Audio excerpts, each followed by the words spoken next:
प्रतिष्ठा से जुड़ी बड़ी खबर आपको बता दें। प्राण प्रतिष्ठा पर अयोध्या होगी किले में तब्दील। एंटी ड्रोन सिस्टम को लागू किया जाएगा। प्राण प्रतिष्ठा के दौरान नो फ्लाइंग जोन घोषित किया जाएगा। एंटी ड्रोन सिस्टम खरीदेगी सरकार।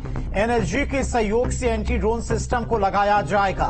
तो प्राण प्रतिष्ठा के दिन अयोध्या की सुरक्षा काफी कड़ी रहने वाली है और एंटी ड्रोन सिस्टम को भी सुरक्षा में लगाया जाएगा। सिस्टम खरीदेगी सरकार।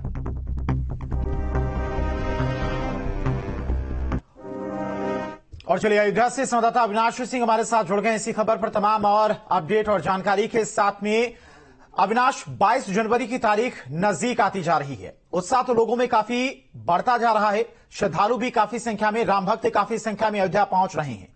ऐसे में प्राण प्रतिष्ठा के दिन सभी की नजरें, पूरे विश्व की नजरें अयोध्या नगरी पर रहने वाली हैं। तमाम वीवीआईपी अयोध्या नगरी पहुंचेंगे, प्रधानमंत्री मोदी पहुंचेंगे, तमाम विदेशी मेहमान भी पहुंचेंगे। ऐसे में यहां पर सबसे अहम सुरक्षा हो जाती है। अब इस सुरक्षा को लेकर किस तरह से 22 जनवरी के दिन किलेबंदी की जाएगी?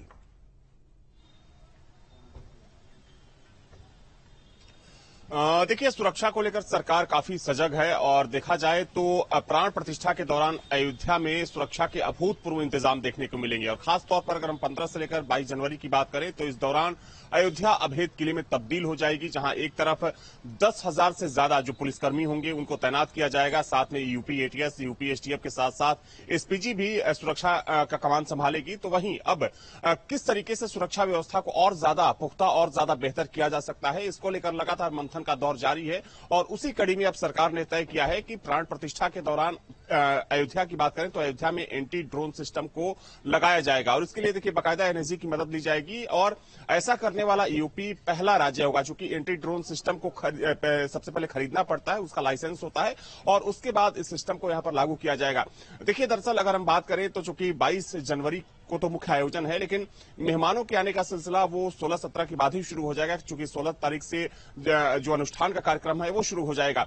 तो वैसे में देखा जाए तो प्रधानमंत्री मोदी तो रहेंगे ही अयोध्या में 22 जनवरी को, लेकिन 1000 से ज्यादा जो वीवीआईपी होंगे वो अयोध्या में मौजूद होंगे। जिसमें अगर मुख्य रूप से बात करें तो देश के जो तमाम बड़े उद्योगपति होंगे, बड़े वैज्ञानिक होंगे, साथ में खेल जगत से जुड़े लोग होंगे, फिल्म जगत से जुड़े लोग होंगे और इनकी मौजूदगी में चूंकि प्राण प्रतिष्ठा का कार्यक्रम होना है तो उस दौरान जो पूरी अयोध्या होगी, अयोध्या को नो फ्लाइंग जोन भी घोषित किया जाएगा। और कहीं से अगर कोई ड्रोन उड़ाने की हिमाकत करता है या फिर कोई ड्रोन उड़ाता है तो उसके खिलाफ पुलिस कड़ी कार्रवाई भी करने वाली है। और इसी के लिए बाकायदा ड्रोन एंटी ड्रोन सिस्टम को सरकार खरीदने जा रही है और बहुत जल्द माना जा रहा है कि 16 से 17 तारीख तक जो एंटी ड्रोन सिस्टम है उसको यहां पर स्थापित कर लिया जाएगा। खास तौर पर अगर हम येलो जोन की बात करें या फिर रेड जोन की बात करें, देखिए दो यहां पर जो प्रमुख जोन है, रेड जोन जो कि जन्मभूमि परिसर और जो उसके आसपास का एरिया है उसको रेड जोन में रखा गया है। वहीं अगर हम येलो जोन की बात करें तो चूंकि जहां पर मैं मौजूद हूं राम की पैड़ी है और जैसे ही आप हाईवे से अंदर आते हैं तो जो भी मुख्य रास्ते हैं अयोध्या के अंदर आने के लिए उसको येलो जोन में रखा गया है।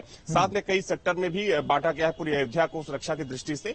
तो सुरक्षा में कहीं से कोई चूक ना हो, सुरक्षा में कहीं से कोई कसर ना रहे, इसके लिए लगातार मंथन चल रहा है। चाहे हम अयोध्या के पुलिस अधिकारियों की बात करें या जो शासन के जो वरिष्ठ पुलिस अधिकारी हैं, जो एक्सपर्ट हैं, उनकी भी लगातार मदद ली जा रही है। और साथ में मुख्यमंत्री लगातार इन चीजों को मॉनिटर कर रहे हैं, क्योंकि कुछ दिन पहले ही सुरक्षा को लेकर अयोध्या में एक बड़ी बैठक बुलाई गई थी और उस बैठक में तय किया गया था कि सुरक्षा के जो इंतजाम पहले होते थे वो तो रहेंगे ही, लेकिन साथ में अब एंटी ड्रोन सिस्टम के साथ जो एआई तकनीक यानी कि आर्टिफिशियल इंटेलिजेंस है उसकी भी मदद ली जाएगी। क्योंकि देखिए बाद में जब मंदिर की प्राण प्रतिष्ठा हो जाएगी तो पुलिसकर्मियों की तैनाती के साथ साथ माना जा रहा है कि जो एआई का सहारा है सुरक्षा को लेकर वो लिया जाएगा। तो उसको पायलट प्रोजेक्ट के रूप में माना जा रहा है कि प्राण प्रतिष्ठा के दौरान ही अयोध्या पुलिस और पुलिस यहां पर ठीक है। यानी कि 22 जनवरी के दिन जब प्राण प्रतिष्ठा हो रही होगी उस वक्त अयोध्या नगरी सबसे सुरक्षित नगरी होगी, क्योंकि तमाम जवान अयोध्या नगरी की सुरक्षा में तैनात रहेंगे। आएंगे अविनाश आपके पास। इसी बीच एक और बड़ी खबर प्राण प्रतिष्ठा से जुड़ी हुई, लोगों को जोड़ने के लिए बीजेपी का बड़ा प्लान। प्राण प्रतिष्ठा कार्यक्रम का लाइव प्रसारण होगा। देश का हर नागरिक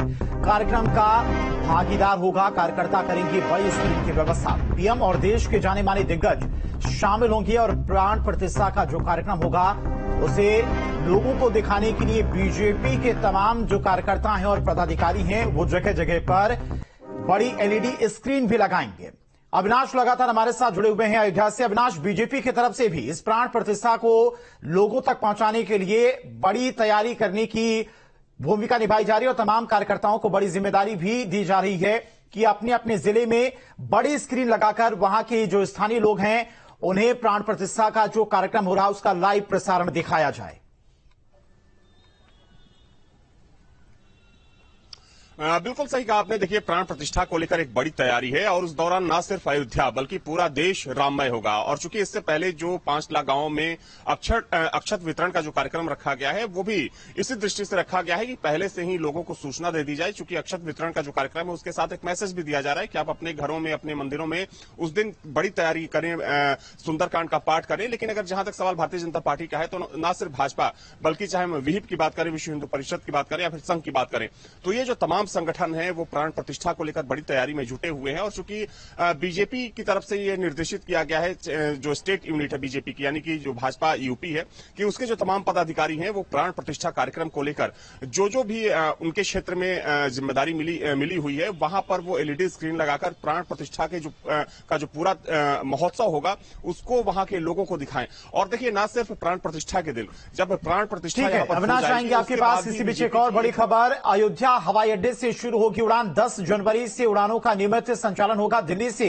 अयोध्या के लिए संचालन शुरू होगा और हफ्ते में 3 दिन अयोध्या से अहमदाबाद की उड़ान होगी। हवाई अड्डे के सहायक महाप्रबंधक ने ये जानकारी दी है। तो यानी कि 10 जनवरी से नियमित उड़ानें शुरू हो जाएंगी। दिल्ली से अयोध्या के लिए संचालन शुरू होगा और हफ्ते में 3 दिन अयोध्या से अहमदाबाद की फ्लाइट रहेगी। अविनाश, 10 जनवरी से जो एयरपोर्ट है वो पूरी तरह से सुचारू रूप से चलने लगेगा। दिल्ली और अहमदाबाद की फ्लाइटें मिलने लगेंगी। इसको लेकर किस तरह की तैयारियां?